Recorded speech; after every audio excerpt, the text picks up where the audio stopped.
السلام علیکم۔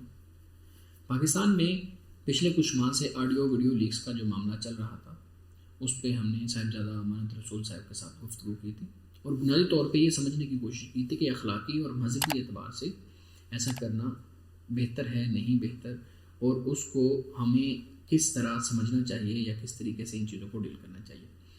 جب لوگوں کے ساتھ یہ چیزیں شیئر کی گئیں، آپ لوگوں نے وہ چیزیں سنی، تو پھر کچھ سوالات ہمارے پاس آئے ہیں۔ آج ہم انہی سوالات پہ بات کریں گے اور ان سوالات کے جوابات تلاش کرنے کی کوشش کریں گے۔ السلام علیکم سر۔ جی وعلیکم السلام سر، کچھ دن پہلے ہم نے بات کی تھی آڈیو ویڈیو لیکس کا جو معاملہ چل رہا تھا اس پہ کہ مختلف پولیٹیکل لوگوں کی، مختلف سماجی لوگوں کی، مذہبی لوگوں کی آڈیو آ رہی ہے، ویڈیو آ رہی ہے، یہ چیزیں چل رہی ہیں۔ جی، تو ہم نے رہنمائی لی تھی کہ اخلاقی اور مذہبی اعتبار سے اس کی کیا صورتحال بن سکتی ہے۔ اب کچھ سوالات ایسے ہیں کہ جب ہمارے پاس ایک معاملہ ہو چکا ہے، ایک کام ہو چکا ہے، مثال کے طور پہ کسی کی آڈیو، کسی کی ویڈیو آ چکی ہے، اب اس کے بعد کیا رویہ اختیار کرنا چاہیے؟ ایک عام آدمی کو کیا رویہ اختیار کرنا چاہیے، ایک اہل علم میں سے کسی شخص کو کیا رویہ اختیار کرنا چاہیے، اور ایک سیاسی ورکر یا سیاسی لیڈر جو ہوتا ہے اس کو کیا رویہ اختیار کرنا چاہیے؟ دیکھیے، پہلے جو ہم نے گفتگو کی تھی اس میں نے اس بات کو بیان کیا تھا کہ اسلام ہمیں منع کرتا ہے کہ ہم کسی کے ذاتی معاملات میں تجسس کریں یا تحسس ہم کریں، ہمیں اسلام اس سے منع کرتا ہے۔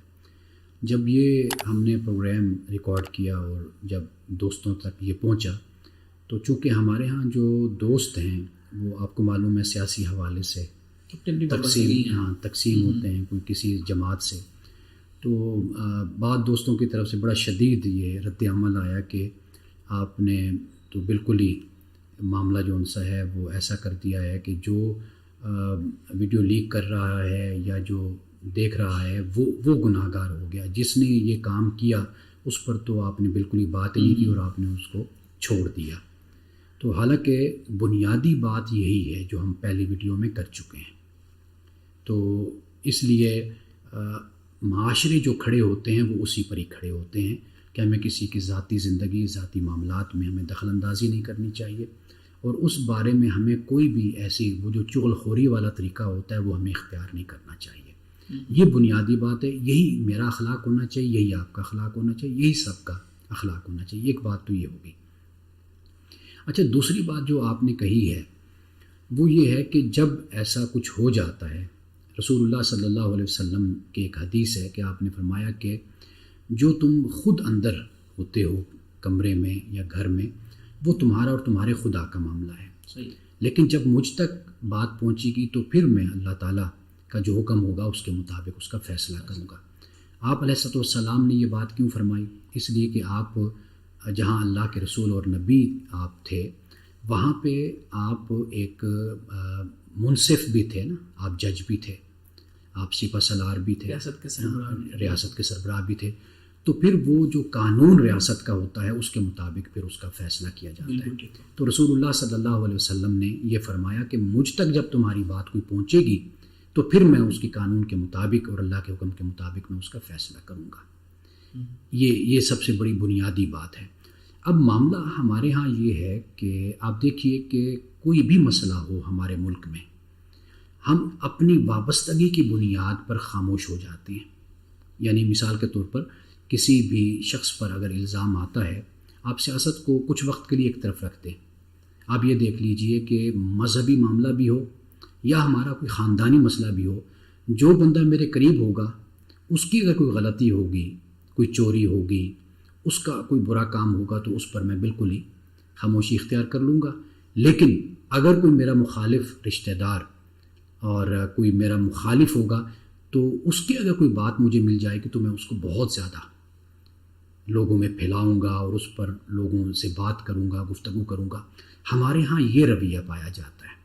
قرآن پاک جو بات بیان کرتا ہے وہ قرآن یہ کہتا ہے کہ ایمان والو تم انصاف پر کھڑے ہونے والے بن جاؤ، عدل پر تم کھڑے ہو جاؤ، یہ قرآن پاک کہتا ہے۔ اور قرآن پاک یہ بھی کہتا ہے کہ کوئی خواہ تمہارا کوئی رشتہ دار ہے، والدین ہیں، خود اپنے خلاف بھی اگر تمہیں گواہی دینی پڑے تو تم گواہی دو۔ یہ در حقیقت ایک مسلم معاشرہ اور اسلامی معاشرہ یہی ہے جو قرآن پاک نے بیان کیا ہے۔ لیکن صورتحال ہمارے ہاں جو ہے، آپ دیکھیے ہم مغرب پر کتنی تنقید کرتے ہیں، لیکن مغرب میں اگر کوئی ایسا مسئلہ، سیاسی کوئی شخصیت ہو، کوئی مذہبی شخصیت، ایسا شخص کے جو لوگوں میں مشہور ہوتا ہے، کوئی ذمہ دار ہوتا ہے، اس کے پاس کوئی عہدہ ہوتا ہے، اس کا کوئی اسٹیٹس ہوتا ہے، آپ دیکھیے کہ وہاں کے لوگ بھی اٹھ کھڑے ہوتے ہیں. ریاستی ادارے تو اپنی جگہ پر اس کا مواخذہ کرتے ہیں، لوگ بھی اٹھ کھڑے ہوتے ہیں. لیکن ہم یہ سمجھتے ہیں کہ شاید مغرب میں بڑی بے حیائی ہے اور کوئی اخلاقیات نہیں ہیں اور لوگ بالکل ہی مدر پدر آزاد معاشرہ ہے وہ. لیکن آپ یہ دیکھیے کہ ہمارے ہاں اس طرح کی کسی بھی بات پر کوئی شور شرابہ نہیں ہوتا، کوئی اٹھتے نہیں ہیں لوگ. تو اس سے کیا معلوم ہوتا ہے؟ اس سے یہ معلوم ہوتا ہے کہ ہمارے ہاں صرف یہ نہیں ہے کہ ہم کسی اداروں کے حوالے سے عدم استحکام کا شکار ہیں، بلکہ ہم اخلاقیات میں بھی ہم پستی کا شکار ہیں، کہ ہم اخلاقیات میں بھی تقسیم ہیں. یعنی ایک کوئی گروہ سے تعلق رکھتا ہے، کوئی کسی گروہ سے تعلق رکھتا ہے. خاموشی اس لیے اختیار کر لی جاتی ہے کہ بھائی چونکہ یہ میرا پسندیدہ بندہ ہے تو لہٰذا میں اس کے خلاف کسی قسم کی کوئی بات نہ کروں. تو یہ میرا خیال ہے کہ اس معاملے میں جو ہمارا رویہ ہونا چاہیے وہ عدل کا اور قسط کا ہمارا رویہ ہونا چاہیے. صحیح، ٹھیک ہے. اب پچھلے دنوں پھر کچھ لوگوں کی اس طرح کی آڈیو کچھ ویڈیو کی بات ہو رہی ہے، خاص طور پہ بڑے مشہور لوگ ہیں. اب ایک طوفان بدتمیزی یہ شروع ہو گیا ہے کہ سوشل میڈیا پہ ایک پورا ایک طبقہ بیٹھا ہوا ہے جو دوسروں کی ویڈیوز کو، آڈیوز کو شیئر کر رہا ہے. اس طرف سے دوسرا بیٹھا ہوا ہے، وہ ان کی وہ شیئر کر رہا ہے. لڑائی چل رہی ہے. اب ایک نوجوان کو خاص طور پہ، اور جو سوشل میڈیا استعمال کرنے والے تقریباً ہمارے ہاں سارے لوگ، زیادہ تر لوگ سوشل میڈیا استعمال کرتے ہیں، ان تک یہ بات پہنچتی ہے تو وہ ایک سوشل میڈیا جو پلیٹ فارم تھا علم کے ترویج کا، ہم اس کو بنا سکتے تھے، ہم نے اس کو ایک ایسی چیز کے لیے استعمال کرنا شروع کر دیا جو ہمارے لیے بہت زیادہ خطرناک ہے.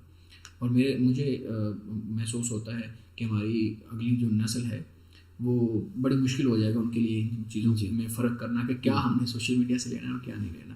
ہمارے ادارے سارا کچھ اس میں لگا ہوا ہے. بنیادی سوال میرا یہ ہے کہ کیا ریاست کو اس بارے میں کوئی رٹ دائر کرنی چاہیے کہ جب کوئی شیئر کرے گا اس طرح کی چیز، کہیں سے لیک ہوگی، کہیں سے سامنے آئے گی، تو پھر اس کے بارے میں کوئی قانون سازی، اس کو سزا ہونی چاہیے، اخلاقی طور پہ کوئی قانون ہونا چاہیے، کوئی اس طرح کی چیز. آپ کا کیا خیال ہے؟ دیکھیے، پہلی بات تو یہ ہے کہ کسی کی ذاتی زندگی کے بارے میں اگر کوئی ایسا کام کرتا ہے تو وہ تو اس کو قابل مواخذہ ہونا چاہیے، اس کو پکڑنا چاہیے. یہ تو یعنی اس پر قانون سازی ہونی چاہیے. لیکن اگر خود ذمہ دار لوگ اس میں اگر ملوث ہوں تو پھر تو یہ اور زیادہ خطرناک بات ہو جاتی ہے. تو لہٰذا اس کی روک تھام اس کی ہونی چاہیے. اور پھر بات یہ کہ جو ہمارے یہاں ڈیپ فیک ایک ٹیکنالوجی آ گئی، اور پھر یہ ہے کہ جو فرانزک ایک پورا سسٹم ہے اس کے ذریعے سے بھی ان چیزوں کو دیکھا جا سکتا ہے. اور جب دیکھا جائے تو پھر اس کے لیے کوئی باقاعدہ طور پر قانون سازی اس پر ہونی چاہیے کہ پہلے تو یہ کام ہونا نہیں چاہیے، یعنی اس طرح کی کوئی آڈیو ویڈیو کا سسٹم نہیں ہونا چاہیے. اگر کچھ ایسا ہے تو پھر یہ ہے کہ اس معاملے میں بھی قانون سازی ہو، اس پر بھی سوچا جائے کہ آیا کہ اگر ایسی کوئی صورت بنتی ہے تو اس سے کیسے نپٹا جائے. بالکل ٹھیک ہے. بالکل وہ بنیادی سوال جو تھا اس کو ہم نے ایڈریس کیا کہ اس معاملے کے، یعنی کوئی بھی چیز لیک ہونے کے بعد جب لوگوں کے سامنے آ گئی ہے اس کے بعد آپ کا رویہ کیا ہونا چاہیے، اس چیز کو ہم نے ڈسکس کیا ہے. اور ایک دو اور بھی سوالات تھے لیکن یہ بنیادی سوال تھا جس کو ہم نے ڈسکس کر لیا ہے. ہمارے پاس وقت کم ہے، ہم دوبارہ حاضر ہوں گے. آپ لوگوں کے جو سوالات ہوں، جو ہمارے سننے والے ہیں، سامعین ہیں، آپ لوگوں کے جو سوالات ہوں آپ ہمیں وہ سوال، ہمارا فیس بک پہ پیج ہے ادارہ فکر جدید کے نام سے، ہمارا یوٹیوب چینل ہے اس پہ، اور اسی طریقے سے ہمیں واٹس ایپ پہ آپ لوگ اپنے سوالات بھیج سکتے ہیں. آپ ہماری رائے سے اتفاق کرنا یا نہ کرنا یہ آپ کا پورا حق ہے، لیکن آپ کے ذہن میں جو بھی سوالات پیدا ہوں وہ آپ ہمیں ان پلیٹ فارمز کے ذریعے بھیج سکتے ہیں. ہم ان کو ایڈریس کرنے کی کوشش کیا کریں گے. ہمیں اجازت دیجیے. خدا حافظ.